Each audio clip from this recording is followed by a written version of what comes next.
I'm going to shake your hand. That's right, yeah. There you go. Good build-up. Ah. Did I write it for you? Yes, you did. Thank you. Cool. My 3-year-old daughter went shopping with my mother the other day. My wife the other day. It's why I have these shoes. My wife said, thank God she didn't get her first choice. So God knows what those look like. Probably very sparkly as well. Right, this presentation is exactly 20 minutes because it's all in audio. And it's off an old iPod. And really, all I'm going to tell you is about the story of sound, really. And to tell that story, have the audio up? I've just got to explain why I'm interested in sound in the first place. Because when I was my daughter's age and just starting at school, I was very slow at reading and writing. And it was my teacher that discovered that I'm completely deaf in my right ear. I probably had mumps as a baby, a disease that destroys how the brain interprets your senses. My dad was a doctor. He hadn't picked up A, that I had mumps as a baby, or B, that I was deaf when I started school. So he felt a bit bad about this. He read this theory that the hemispheres, the 2 hemispheres of the human brain, have a bias towards factual or emotional information. So I ended up going to a musical school. This is a recording of me singing in the Tewkesbury Abbey Choir on the BBC World Service that the producer told us at the time was probably reaching around 100 million people at that particular moment. My reading and writing really improved because of musical education, but I also became fascinated by sound and radio. The first sound everyone in this room would have been aware of is their mother's heartbeat. That's 90 decibels for 6 months in the womb. It's the first sense to develop in a fetus.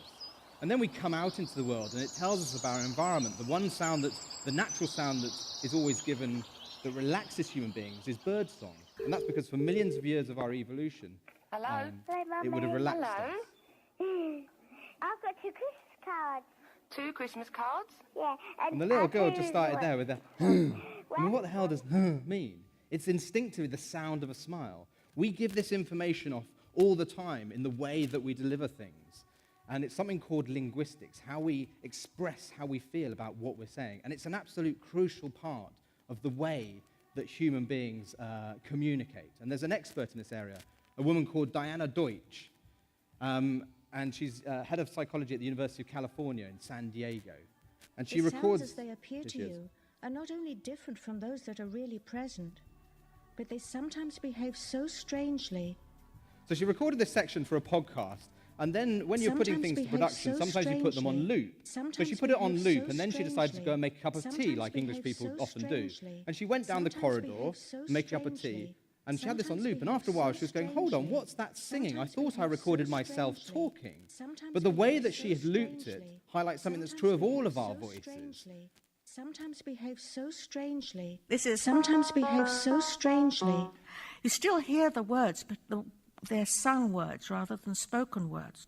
The sounds as they appear to you are not only different from those that are really present, but they sometimes behave so strangely as to seem quite Funny, impossible. the first time you hear it, you hear someone talking, but once the musical elements of the way that it was delivered are pointed out, you will never be able to hear that phrase again without it being sung.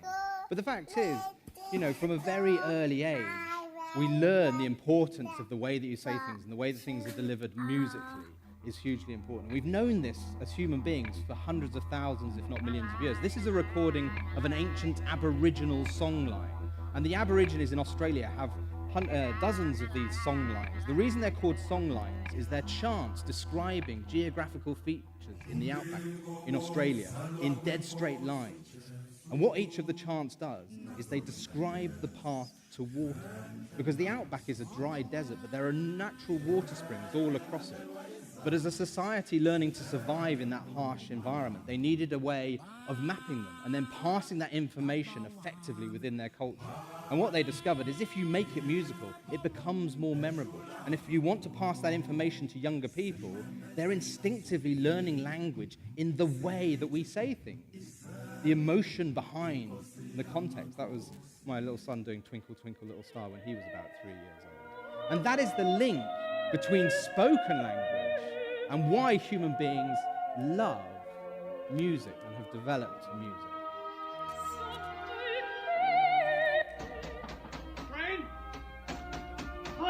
I have no idea to this day what those 2 Italian ladies were singing about. Truth is, I don't want to know. some things are best left unsaid. I like to think they were singing about something so beautiful it can't be expressed in words, and makes your heart ache because of it. I tell you, those voices soared, higher and farther than anybody in a great place dares to dream. It was like some beautiful bird flapped into our drab little cage and made those walls dissolve away. And for the briefest of moments, every last man at Shawshank felt free. Isn't that the most beautiful description of music? It's the best one that I've found. And also that link between spoken language and then why we love music. And then you play Morgan Freeman, who's got one of the most beautiful sort of voices there is. But you think about how important music is in your life and whether it's deliberately becomes part of your memory because of first dances at weddings or the music that's played at funerals, or accidentally it gets there because of a certain time of your life or a certain action, something that happened. These things get lodged deep in our memory because of that emotional connection. I started buying music after this performance of Freddie Mercury at Live Aid. I was 11 years old. I watched the whole of Live Aid in 1985 or 1986, whenever it was. And Queen absolutely blew everyone away. It was an amazing live performance. That same year, I went to Anfield. I'm a big Liverpool fan. You hear a whole stadium singing the same song, You'll Never Walk Alone. It's incredibly moving. But if any of you have sung in choirs, you'll understand why that is. Because if you sing together, you have to coordinate your breathing points. If your breathing points all become coordinated, your heart rates all become synced. If all your heart rates become synced, you have this incredible sense of community and togetherness. It has the ability to suppress pain, increase endorphins. It's why football fans sing. It's why soldiers sing going into battle. And it's why it's used as a form of conditioning within most religious ceremonies. All right! And music has an incredible sort of power. There's a psychologist, a guy called Adrian North, Professor Adrian North, and he did a display of wine in a supermarket in the UK, and half the display was French wine, and half of it was German wine. The price was very similar, the grape type was very similar. And for a week, he had French music playing behind the display. The French wine outsold the German wine by 5 bottles to 1. Yeah? Before you think, well, French wine might be nicer than German wine to us British palates. The next week, the only thing he changed was the music. Started playing German kind of music. The German wine then outsold the French wine by 3 bottles to 1. But the most fascinating thing was everyone that went through the checkout was asked a very simple question. Was your purchase of this bottle of wine affected by the music? And only something like 2 or 3 people out of 200 even noticed there was music playing.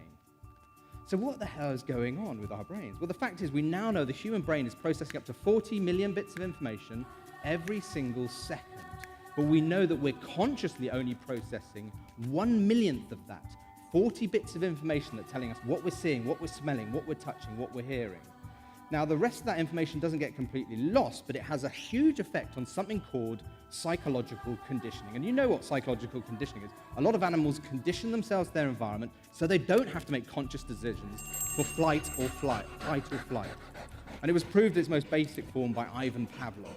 When he fed his dogs, he rang a bell. He conditioned the dogs to the sound of the bell and the arrival of food, to a point where he could ring the bell and not put down food, and the dogs salivate because they're expecting the food. Now you might think, yeah, we're more advanced than dogs, but humans are massively susceptible to conditioning. We cannot make decisions without referring to our emotional memory. And most of your emotional information will come through your ears and not through your eyes. Music's a great way of doing it. McDonald's understand this. They don't care that you don't consciously take in the information within their branding, because what they've learned is it's far more powerful that it engages your subconscious brain. They use kids. They do promotions. They do promotions at breakfast with yawns. They have literally hundreds, if not thousands, of the same melody with different sound effects, with different genres of music, with different voices in different languages. And the fact is that there are 2 ways, like has already been pointed out. You can either engage people hearing and listening, looking and seeing. They're 2 very different things. Imagine someone's put Buena Vista Social Club, beautiful Cuban music, on a stereo, streaming in an office, and then someone's gone and opened the window. You can hear the music. You can hear office sound effects, street sound effects that I've added. And you can still listen to what I'm saying, but your brain has to dip between the two. That hearing and listening, looking and seeing, paying attention or not paying attention. And the fact is, we're in this world where actually our demands for our senses are becoming more and more. It's becoming noisier and more difficult to select and filter what is important and what is not. So what are the ones that have evolved that means that we are drawn to it? And those are the things that are personally relevant to us. And the big key with this is always the use of the one sound you've used through your whole life to identify yourself. In the very capable hands of Sam Crowther, and that is your own name. And that was something called the cocktail party effect. When if someone mentions your name in a cocktail party, then you're drawn to it. When things like the sound going out in the sound presentation, things that are a threat to us stand out.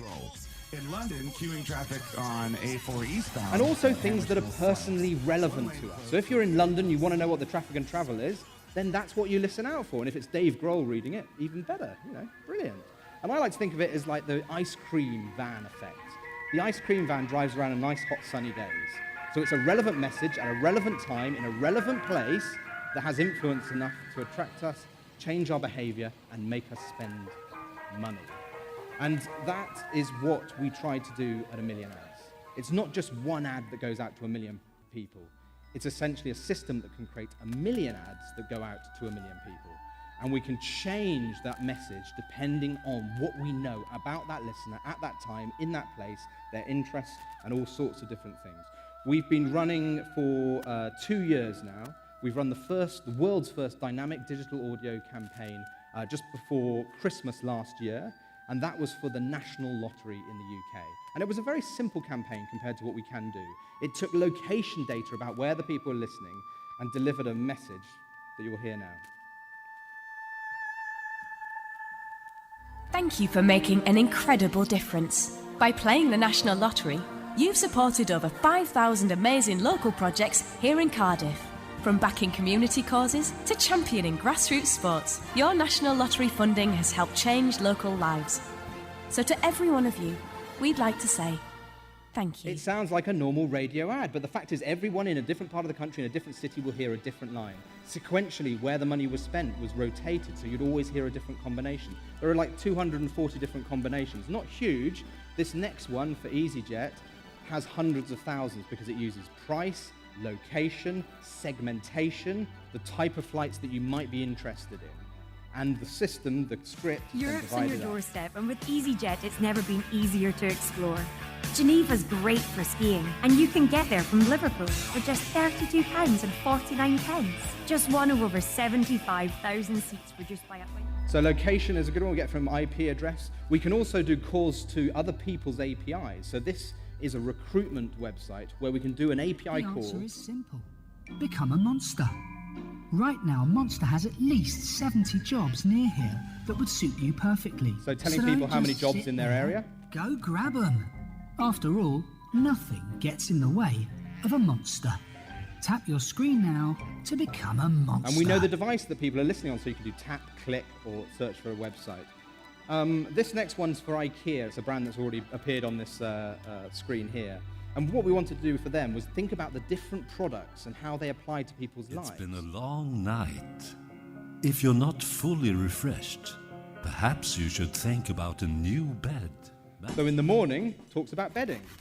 It's not just sandwiches, salads and soups that we rustle up in the kitchen. It comes to mealtime, and we can change the script again to talk about mealtimes. You'll notice that the beds are different, the music beds are different under each one. IKEA is plug and play. No need for new wiring. And it can talk about lighting when it gets dark, and we can trigger when that changes. For outdoor furniture is when the weather isn't great for being outdoors. We can also talk about certain products and then attach those to weather data. So actually a good time to go to IKEA is when it's raining and actually go and buy outdoor furniture, even though it's the summer, which it does quite a lot in the UK. Cost off any purchase you make in the store. Terms and conditions apply. It means we can add certain offers to certain lines, but then not have them at the weekend and have them at the weekdays. IKEA in Gateshead. Visit IKEA in Edinburgh. Visit IKEA. It means we can mention every single store that they have around the UK, and we don't have to bounce down every single mix of all of these combinations. Every day. The next one I'm going to play is a dynamic odds. This is for the Premier League, the football competition in the UK. And this ad literally took me about half an hour to produce, to voice and to get produced. What if this is the season, the match, the moment that changes everything, and what if you called it right? Get a £20 free bet when you stake £5 as a new customer with Sky Bet. Next matchup, Liverpool versus Manchester United. Ready for action? Fancy our home win? 2-1. £10 stake wins £85. Tap your screen now for all the odds on all the games. Sky Bet, nothing certain. That's why it's exciting. Please gamble responsibly. When the fun stops, stop. There are 777,000 possible combinations for every single game, every single possibility of that game, and it was produced in about an hour's worth of production and voicing. The next one I'm going to play is something for Starbucks, looking at that sort of our behavior as we go to work in the morning. But this one uses publisher data where we know the person's name. There's lots of other data parts in it as well, you'll spot them all. Because we use location data, we use weather, we use time of day, day of week. You woke up. You are awake, aren't you? You checked your phone. Everybody does. You opened the curtains. Ah, sunny. You brushed your teeth. You did it right, properly. You headed for work. It is Thursday. You imagined breakfast. An espresso macchiato and a breakfast wrap. You opened the Starbucks mobile app. You found your nearest store here in beautiful London. You pre-booked, paid by phone, and rocked up as they called out, Sam? You earned your reward stars. Ooh, free coffee next time. You smash the meeting, you win the contract, you get promoted, you... Whoa, hold on. So you don't have the Starbucks app? Well, you'd better click your player now and get it then. And you can apply data either consciously and say, we know your name, Sam, so we're going to call you by your name, or you can just have it shouted out. The same cocktail party effect applies. The next campaign is for Carphone Warehouse. Well, it is for Sophie, because unlike you, she's no longer listening to urban tunes online, but listening live at a festival from someone's shoulders in the rain, loving it. All because she purchased a new mobile phone deal from Carphone Warehouse. Switch with us and save on average... And this one we use dynamic audio music in the background. Good afternoon. Well, it is so for if you're Dan, listening to urban because music, unlike you, it would have had he's the no bed longer before. listening to classical melodies online, but on a shiny new voice-activated speaker system. Turn it down a bit. All because he purchased a new mobile phone deal from Carphone Warehouse. Switch with us and save on average £181. So if you're listening to classical music, this is what you'd hear. We also did gender segmentation here. So men and women would have had stories about their own gender and would have used the most popular names, even though we didn't know the logged in names in that instance. We can still use other names as well. This next one's been our biggest campaign to date, and this is for Deliveroo, music, sort of food delivery. And they do a time of day segmentation during the week. Breakfast, the most important meal of the day, right? You could do what you always do and grab something, anything. Or, how about this, Deliveroo? You're thinking, what, Deliveroo on a Thursday morning? But just imagine, proper Eggs Benedict or a pastry from that bakery you love. Sounds good, right? Deliveroo, the food you love delivered. Available now in Brighton. Search online and download the app. But our behaviour at the weekends is more driven by weather. So over the summer, it was all triggered. So if it was a sunny day, this would have been the messaging. The sun's out and you want to get to the park. But what about food? You could do what you always do and grab something, anything. Or, how about this, Deliveroo? You're thinking, what, Deliveroo for a picnic? Just imagine it. All your favourite salads, sandwiches and sushi delivered right to the park. Sounds good, right? Deliveroo. And it means we could be reactionary to things like Wimbledon or the start of the football season or things that happen in the news. And the final one I want to play is actually on live at the moment. And this is a poem, and it's got a very Yorkshire accent, so I'm sorry if you don't pick it up, but it is beautiful. Point, Ian Macmillan here. Yorkshire TM asked me to help you wind down this evening, so here it is, my ode to bedtime. The clouds have rolled beyond the day. The moon is rising in the evening air. You've used all your words, nothing to say. You sit with a brew in your window chair. You've done the things that tax your brain. It's time to stretch out and unwind and watch the street wear a shawl of rain as relaxation lights your mind. Yorkshire tea bedtime brew. Proper cosy. To an Englishman, that makes you want to have a cup of tea, and it is that perfect sort of time. So people keep saying, is personalisation going to be the future? And I say absolutely. Why? Because it's in our past. It's the way that we interact with human beings every single day. So, you know, if you want to have a chat afterwards, we could talk about Freddie Mercury's performance at Live Aid. We could talk about Liverpool Football Club and how we keep drawing all the time. Or, but just remember, please speak into my left ear, because my right one doesn't work. Or we could talk about my shoes. Up to you. Thank you.